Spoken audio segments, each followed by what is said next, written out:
ఎన్నికలు దగ్గర పడుతున్న కొద్దీ తెలంగాణకు సంబంధించి ప్రజలను ఏ విధంగా ప్రభుత్వాలు మోసం చేసే ప్రయత్నం చేస్తున్నాయి, అనేక పార్టీలు తెలంగాణను ఏ విధంగా ద్రోహం చేసే ప్రయత్నం చేస్తున్నాయి, దానికి సంబంధించి ప్రజలు రియలైజ్ అవుతున్న సందర్భం కనిపిస్తుంది. దీనికి సంబంధించి ఎన్నికల ప్రచారంలో భాగంగా మాజీ ముఖ్యమంత్రి బీఆర్ఎస్ అధినేత కేసీఆర్ ప్రజలకు అన్ని విషయాలు వివరిస్తున్న సందర్భం కనిపిస్తుంది. తాజాగా జిల్లాల రద్దుకు సంబంధించి యుద్ధం చేద్దామని ఆయన పిలుపునిచ్చిండు. దీనికి సంబంధించి కొట్లాడేది బీఆర్ఎస్ మాత్రమే ప్రజలకు చాలా క్లియర్గా చెప్పిండ్రు. మరోవైపు ముఖ్యమంత్రి మరొక్కసారి రైతులకు సంబంధించి మళ్ళీ కొత్త డెడ్ లైన్ వచ్చింది. దీనికి సంబంధించి ఇంకా అనేక అంశాలున్నాయి, మనం మాట్లాడదాం. మనతో పాటు వాళ్ళ చర్చలో జాయిన్ అవుతున్నారు బీఆర్ఎస్ నుంచి ఏనుగుల రాకేష్ రెడ్డి గారు, అదేవిధంగా గోసుల శ్రీనివాస్ యాదవ్ గారు. గుడ్ మార్నింగ్ అండి. ముందుగా రాకేష్ రెడ్డి గారు, జిల్లాలకు సంబంధించి యుద్ధం చేద్దామని కేసీఆర్ పిలుపునిచ్చిండ్రు. ప్రజలు కూడా అంటే ఒక జీవన స్థితులన్నీ కూడా అస్తవ్యస్తం అయిపోయిన పరిస్థితి కనిపిస్తోంది. అవన్నీ కూడా గమనిస్తున్నారు. లేదు, తెలంగాణ మరింత మోసపోవడానికి వీల్లేదు, తెలంగాణ ప్రజల జీవితాలు మరింత వెనక్కి వెళ్లాల్సిన అవసరం లేదు అని చెప్పేసి ప్రజలు మాట్లాడుతున్న సందర్భం కనిపిస్తుంది. ఏమంటారు?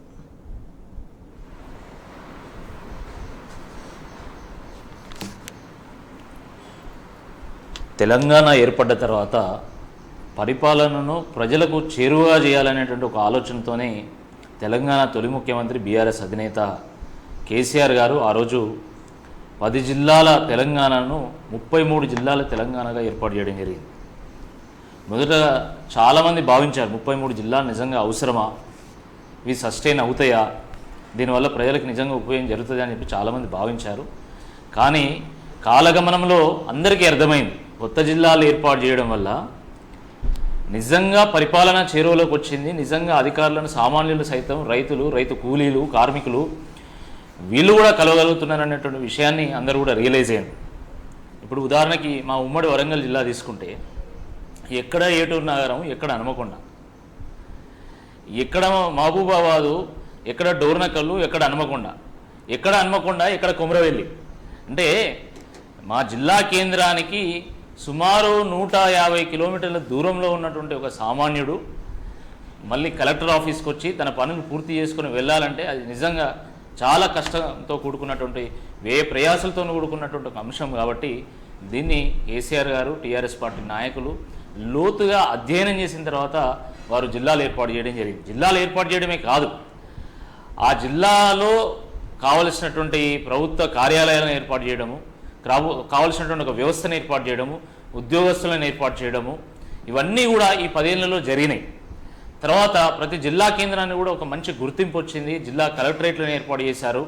ప్రజలు కూడా ఇది మా జిల్లా అనే ఒక ఆత్మ గౌరవంతో ముందుకెళ్తున్నటువంటి ఒక నేపథ్యంలో ఈరోజు రేవంత్ రెడ్డి గారు, కాంగ్రెస్ పార్టీ ప్రభుత్వం అధికారంలోకి రాగానే ముఖ్యమంత్రిగా దీన్ని నేను చిన్నాభిన్నం చేస్తా, మళ్ళీ కొత్త జిల్లాలను ఏర్పాటు చేస్తా అన్నటువంటి ఒక ప్రకటన నిజంగా ప్రజల్లో ఒక అయోమయాన్ని సృష్టిస్తున్నది. ఇది సరైనటువంటిది కాదు. ఇప్పుడు మనం 4 అడుగులు ముందుకేసిన తర్వాత మళ్ళీ వెనక్కి వెళ్ళడం ఏదైతుందో ఇది ఎవరు కూడా హర్షించరు. సరే 33 జిల్లాలు కాదు, మేము 30 చేస్తాం, 28 చేస్తామని నీకు ఐడియా ఉండొచ్చు. కానీ జిల్లాలు ఏర్పాటు చేసి ఇన్ని సంవత్సరాలు గడిచిన తర్వాత, ప్రతి జిల్లాకు ఒక గుర్తింపు వచ్చిన తర్వాత ఇప్పుడు మళ్ళీ నేను వెనక్కి వెళ్తా అంటే కేసీఆర్ గారి ఆనవాళ్లను చెరిపేయాలనేటువంటి ఒక దురాలోచన. ఇది మంచిది కాదు. మీ పరిపాలనా విధానాలతోని ప్రజల్ని మెప్పించి ఒప్పించి కేసీఆర్ గారి కంటే నేను మెరుగ్గా చేసిన అని చెప్పి మీరు ముందుకెళ్ళాలి తప్ప, అంతే తప్ప కేసీఆర్ గారిని ఆనవాళ్ళని చెరిపిస్తే నేను ఏదో గొప్ప ముఖ్యమంత్రి అవుతా అనుకుంటే మాత్రం అది నిజంగా మూర్ఖత్వమే అవుతుంది అని చెప్పి నేను భావిస్తున్నాను. రైట్ శ్రీనివాస్ గారు, అంటే జిల్లాలని కదిలిస్తే ఆల్రెడీ పరిపాలన మంచిగా ఉండాలి, ప్రజలకు అన్ని విధాలుగా అందుబాటులో ఉండాలని చెప్పేసి తీసుకునే నిర్ణయం, దాన్ని మళ్ళీ వెనక్కి తీసుకుంటే అంటే ఉన్నదానికి సంబంధించి ఏం చేస్తారో చెప్పకుండా వాళ్ళు ఇచ్చిన హామీలకు సంబంధించి ఎప్పుడు అమలు చేస్తారు, ఏం చేస్తారు ఎప్పుడు మళ్ళీ కొత్తగా డెడ్ లైన్ పెడుతున్నారు. ఇవన్నీ పరిణామాలను ఎట్లా చూడాలి? మొట్టమొదటిగా మిత్రుడు రాకేష్ గారికి కంగ్రాచులేషన్స్, శుభాకాంక్షలు. ఎందుకంటే నిన్న ఎమ్మెల్సీ అభ్యర్థిగా ప్రకటించారు కేసీఆర్ గారు. అయితే ఈరోజు ఏంటంటే ఉమ్మడి రాష్ట్రాన్ని పరిపాలన ప్రాబ్లం వల్లనే, పరిపాలన వికేంద్రం జరగలేదని తన అస్తిత్వాన్ని, ఆత్మగౌరవాన్ని, అభివృద్ధి ఆకాంక్షను తెలంగాణ పోరాటం చేసి తెలంగాణ తెచ్చుకున్న తర్వాత ఏంటంటే పరిపాలన వికేంద్రీకరణ జరగాలి. ఎక్కడైనా కూడా ఏంటంటే పరిపాలన వికేంద్రీకరణ జరిగితే మాత్రమే లాస్ట్ పర్సన్ అంటే కామన్ మ్యాన్కి ఎవరైతే ఉన్నారో ఆ వ్యక్తికి ప్రభుత్వం ఇచ్చే పథకాలు చేరుతాయి అనేది స్పష్టంగా మనకు ఇది పెద్ద రాకెట్ సైన్స్ కాదు, పెద్ద పొలిటికల్గా మనం చర్చించవలసింది కాదు. ఇది దృష్టిలో పెట్టుకొని తెలంగాణ ఫస్ట్ రాగానే మొట్టమొదటిగా కేసీఆర్ గారు చేసిన మహోత్తరమైన విప్లవం అది. ఏంటంటే నువ్వు అధికారులను కిందికి పంపాలంటే, నువ్వు పెట్టిన పథకాలను కిందికి చేరాలంటే, నువ్వు ఏదైతే ఇస్తున్నావో ప్రభుత్వాన్ని వాళ్ళ ఆర్థిక సామాజిక అభివృద్ధి కిందికి చెందాలంటే ఫస్ట్ డీసెంట్రలైజ్ కావాలి. అధికారాన్ని డీసెంట్రలైజ్ అయినప్పుడు మాత్రమే ఆ పథకాలు కావచ్చు, ఆ ప్రభుత్వం తీసుకున్న నిర్ణయాలు, అది ఏ ప్రభుత్వం అయినా కావచ్చు, అది బీఆర్ఎస్ ప్రభుత్వమా లేదా కేంద్రంలో ఉన్న బీజేపీ ప్రభుత్వమా ఇప్పుడున్న కాంగ్రెస్ ప్రభుత్వమా కాదు, this a pipe line. So అప్పుడు ఏమవుతుందంటే నీకు అధికారులు కిందికి పోయి ఆ పథకాలను ఇంప్లిమెంట్ చేయడానికి జరుగుతుంది.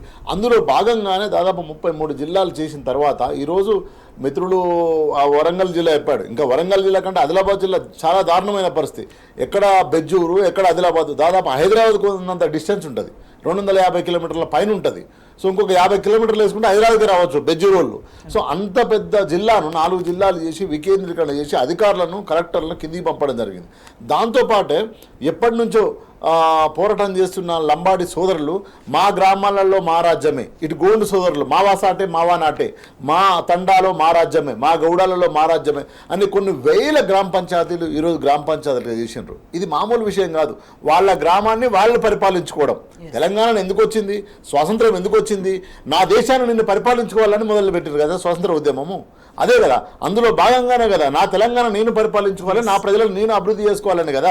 సో కాబట్టి అందులో భాగంగానే ఈరోజు నువ్వు డీసెంట్రలైజ్ చేసుకుంటా పోతే నా మండలం నాకు కావాలి, నా జిల్లా నాకు కావాలి, నా ప్రాంతాన్ని నేను దగ్గర పోయి ఆ బెజ్జూరులో ఉన్న ఒక వ్యక్తి పోయి, ఒక గోండు బిడ్డ పోయి కలెక్టర్ ఆశీర్వాదంలో కలుస్తాడు, గంటలో వెళ్ళిపోతాడు. అంటే ఇది స్పష్టంగా ఒక విప్లవాత్మకమైన, అంటే మనం సమసమాజ నిర్మాణం అని మాట్లాడుతుంటాం కదా, ఇది సమసమాజ నిర్మాణంలో భాగమే అనే స్పష్టంగా మనకు అర్థం కావాలి. ఎందుకంటే నువ్వు ప్రభుత్వం మా తండాలో మా రాజ్యం అంటే ఎవరో పక్క ఊరు ఇంకొక ఆ పటేలో ఇంకొక ఆయన చేయకుండా వాళ్ళ ఊర్లో వాళ్ళే ఎన్నుకొని వాళ్ళ గోండుగూడాలో వాళ్ళ లంబాడిగూడాల తండాలలో వాళ్ళనే అధికారం చేసుకొని వచ్చే గవర్నమెంట్ నుంచి వచ్చే పథకాలు, అది కేంద్ర ప్రభుత్వం కావచ్చు, రాష్ట్ర ప్రభుత్వం కావచ్చు, ఈరోజు కాంగ్రెస్ ఉండొచ్చు, రేపు బీఆర్ఎస్ రావచ్చు.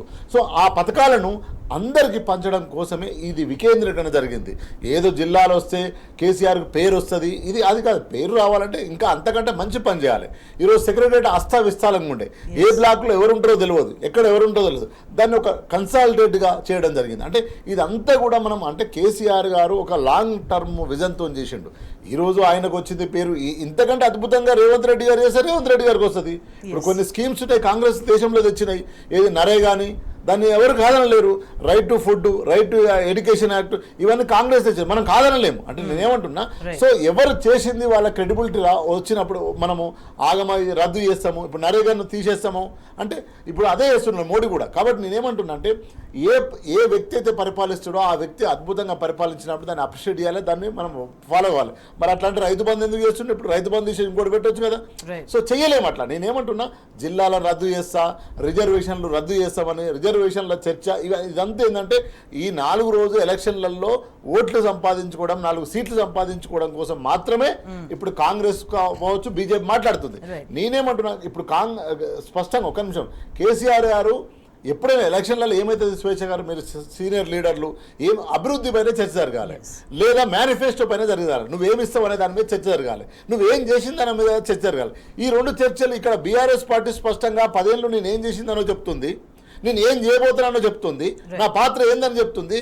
కానీ బీజేపీ కాంగ్రెస్ మాత్రం ఏం చెప్తున్నది, రిజర్వేషన్లు రద్దని ఒకడంటాడు, రిజర్వేషన్లు ఉంటాయని ఒకడంటాడు. అసలు చర్చ ఏంది, అది రిజర్వేషన్లు చర్చ అసలు రిజర్వేషన్లు ఎవరి తర్వాత మార్చడానికి? అంటే కాంగ్రెస్ బీజేపీకి సంబంధించి అంటే నేతలు మాట్లాడే మాటలు పూర్తిగా భిన్నంగా ఉంటున్నాయి. ఏది నిజము, వీళ్ళ లైన్ ఏంటిది, వీళ్ళ ఏం చెప్పాలనుకుంటున్నారు అని, ఏం చేయాలనుకుంటున్నారు, దానికి సంబంధించి ఒక స్పష్టత రాని పరిస్థితి. రాకేష్ రెడ్డి గారు, అతి తక్కువ కాలంలో ప్రజల నుంచి నమ్మకం కోల్పోయి ఓట్లేస్తున్నారు ఇప్పుడున్న ముఖ్యమంత్రి అని చెప్పేసి ప్రజలు మాట్లాడుకుంటున్న పరిస్థితి కనిపిస్తుంది. మరోవైపు రైతు బంధుకు సంబంధించి కూడా మళ్ళొకసారి కొత్తగా వాయిదా ఇచ్చిన 9వ తారీఖు మళ్ళీ డెడ్ లైన్ పెట్టిండ్రు. ఇప్పటివరకు పెట్టిన డెడ్ లైన్లలో ఏ పని కూడా జరిగింది లేదు. ఈసారి కూడా అవుతుందా లేదా అన్న ఒక సందిగ్ధంలో ప్రజలు ఉన్నారు.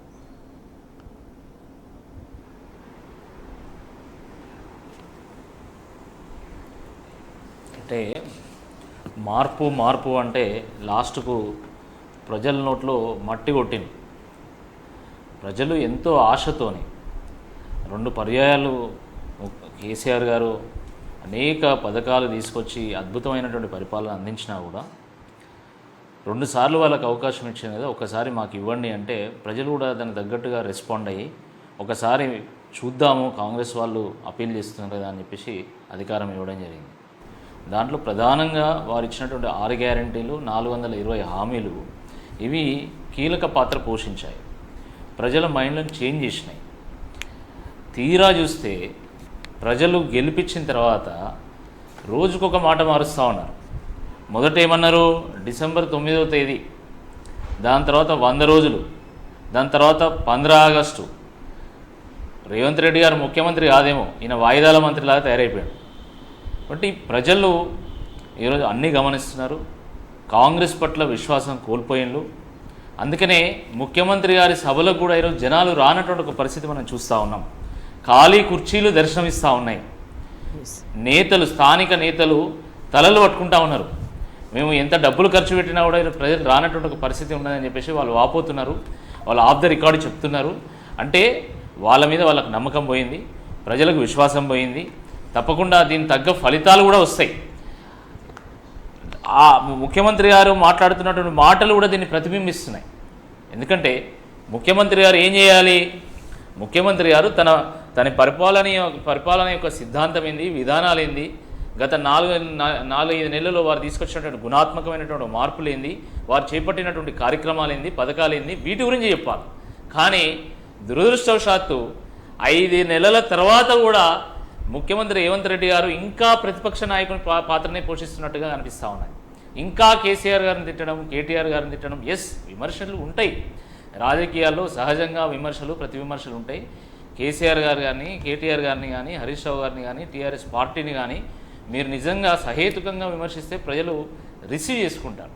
కానీ మీరు టీఆర్ఎస్ పార్టీ ప్రభుత్వం దిగిపోయిన తర్వాత ఇంకా టీఆర్ఎస్ పార్టీ ప్రభుత్వంలో ఉన్నట్టు, ఇంకా వాళ్ళు ఏదో చేస్తే లేనట్టు వాళ్ళని విమర్శించడం నిజంగా అంటే వాళ్ళు ప్రజలకు ఇచ్చిన హామీలు నెరవేర్చండి అని చెప్పేసి దాని గురించి బీఆర్ఎస్ నేతలు ప్రశ్నిస్తున్నా కూడా వాటికి సమాధానాలు చెప్పకుండా, వాటి గురించి ఏమీ చర్చించకుండా కేవలం కేసీఆర్ ని తిట్టడం మాత్రమే, అదొక్కటి మాత్రమే ఆయన చేస్తున్నారు అని కూడా ఇంకో వాదన వినిపిస్తుంది.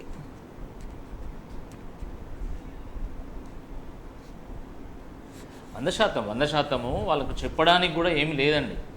వారు ఏం చెప్తున్నారు, రేవంత్ రెడ్డి గారిని మీరు ఎందుకు ఓడిస్తారు, కాంగ్రెస్ పార్టీని ఎందుకు ఓడిస్తారు, ఎందుకు ఓడిస్తారా, అందుకు ఓడిస్తారా అని చెప్పి మాట్లాడుతున్నారు. అంటే ఒక నెగిటివ్ సెన్స్లో మాట్లాడుతున్నారు. అంటే వాళ్ళ విశ్వాసం పోయింది. వాళ్ళు నిజంగా చేసింది కూడా ఏమీ లేదు. వాళ్ళు ఏదో 100 యూనిట్ల వరకే కరెంటు ఫ్రీ అన్నారు, అట్లేం జరగట్లేదు గ్రౌండ్లో. అదేవిధంగా వారు ఏమన్నారు, 500 రూపాయలకే గ్యాస్ అన్నారు. మేము అమలు చేసినామని చెప్తున్నారు కదా, నిజంగా ఎవరి వంటగదిలో కూడా ఈరోజు సబ్సిడీ సిలిండర్ రాలేదు, 500 రూపాయలకు సబ్సిడీ సిలిండర్ రాలేదు.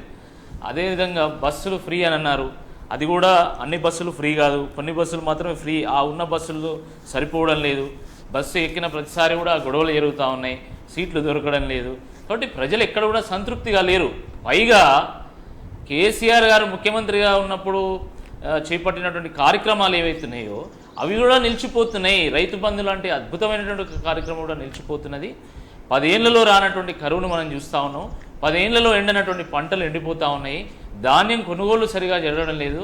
ఇంత దిగుబడి తక్కువగా ఉన్నా కూడా రేటు గతంతో పోలిస్తే ఇంకా తక్కువనే వస్తూ ఉన్నాయి. కాబట్టి ఇవన్నీ కూడా ప్రజలు చర్చించుకుంటున్నటువంటి నేపథ్యంలోనే ఈరోజు తొలి ముఖ్యమంత్రి కేసీఆర్ గారు ప్రజల్లోకి వెళ్తే అద్భుతమైనటువంటి ఒక స్పందన వస్తున్నది.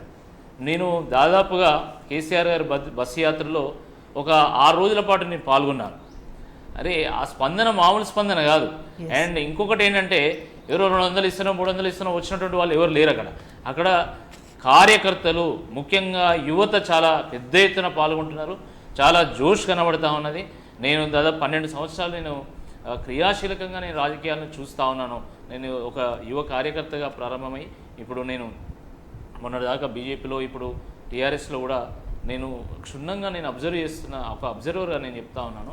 ప్రజల్లో వస్తున్నటువంటి రెస్పాన్స్ చూస్తుంటే తప్పకుండా మేము కేసీఆర్ పరిపాలన కోల్పోయినాము, మళ్ళీ మా కేసీఆర్ గారు కావాలి అనేటువంటి ఒక ధోరణి ప్రజల్లో స్పష్టంగా కనబడుతుంది.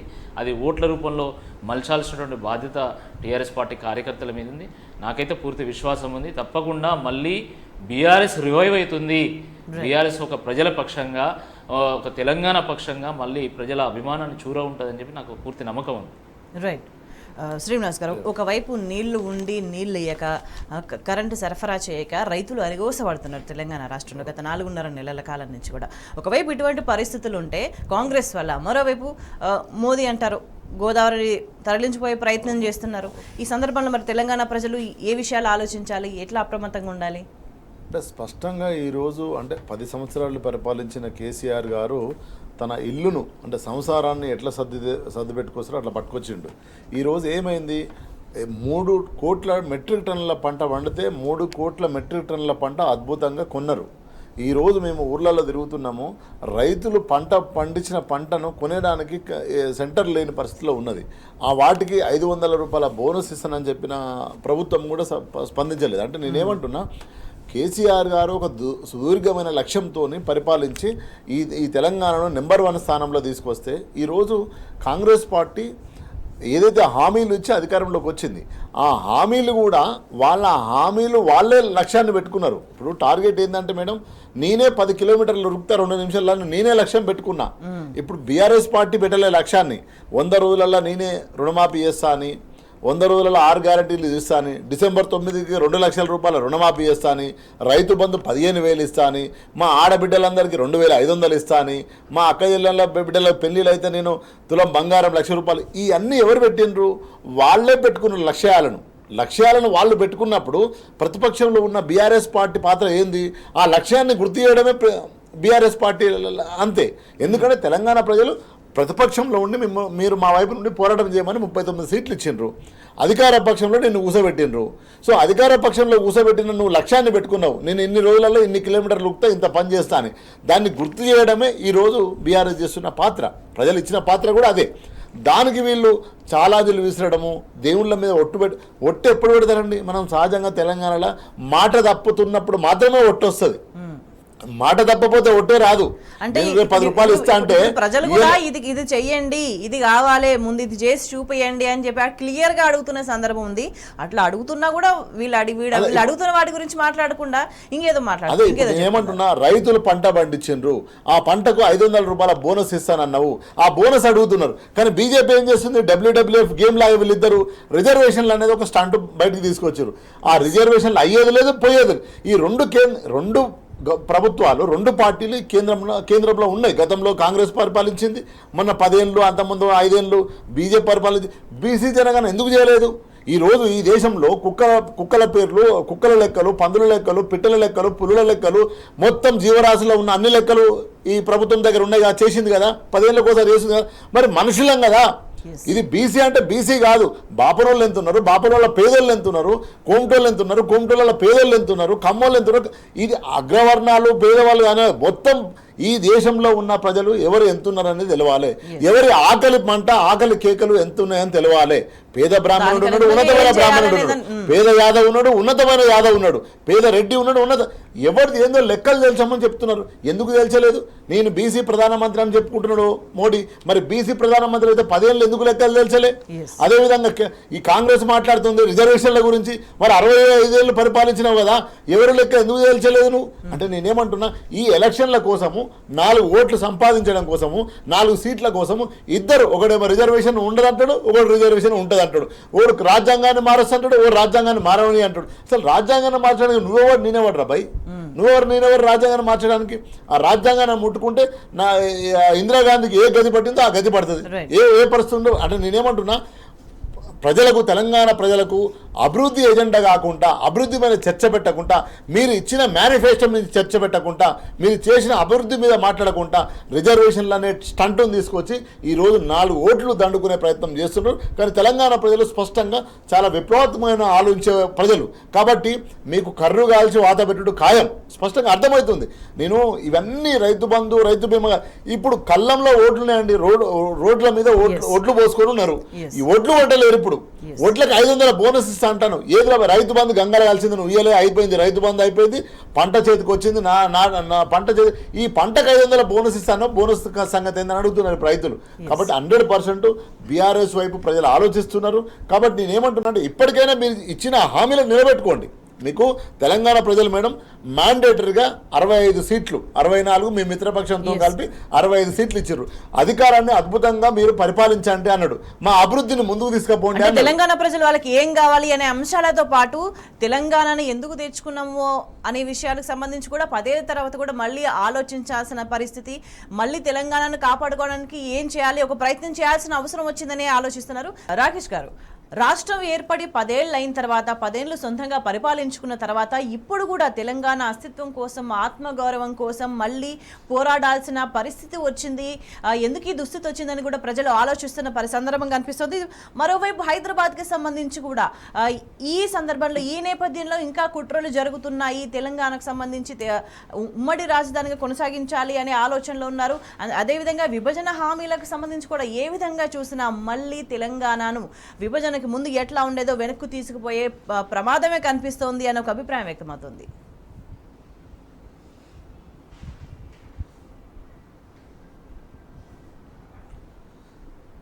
దీని మీద చర్చ జరుగుతూ ఉంది, ప్రజలు కూడా చర్చించుకుంటున్నారు. అంటే హైదరాబాద్ను కేంద్ర పాలిత ప్రాంతంగా మారుస్తారేమో అనేటువంటి ఒక చర్చ అయితే జరుగుతున్నది. ప్రజలు ఎవరు కూడా దీనికి సుముఖంగా లేరు. ఎందుకంటే Hyderabad is part and parcel of Telangana, it is integral part of Telangana. దీన్ని ఎవరు కూడా సమ్మతించారు. ఒకటి. రెండవది, విభజన హామీలకు సంబంధించి సరే కొన్ని పూర్తి చేశారు, మరికొన్ని మిగిలిపోయినాయి. ఈ మిగిలిపోయిన వాటికి ఏదో ఒక కారణము చెప్తూ వస్తున్నారు. కానీ ఇక్కడ ప్రజల్లో ఒక బలమైనటువంటి ఆకాంక్ష ఉన్నదనేటువంటి విషయాన్ని మాత్రం అందరం గుర్తించాలి. అంటే ఈ తెలంగాణలో మనకు హైదరాబాద్లో ఏమో ఐటీ, ఫార్మా ఇండస్ట్రీస్ ఉన్నాయి. సరే కోల్ బెల్ట్లో మనకి సింగరేణి ఉంది. కానీ ఇక్కడ మనకి ఐరన్ ఓర్ కూడా చాలా ఉంది.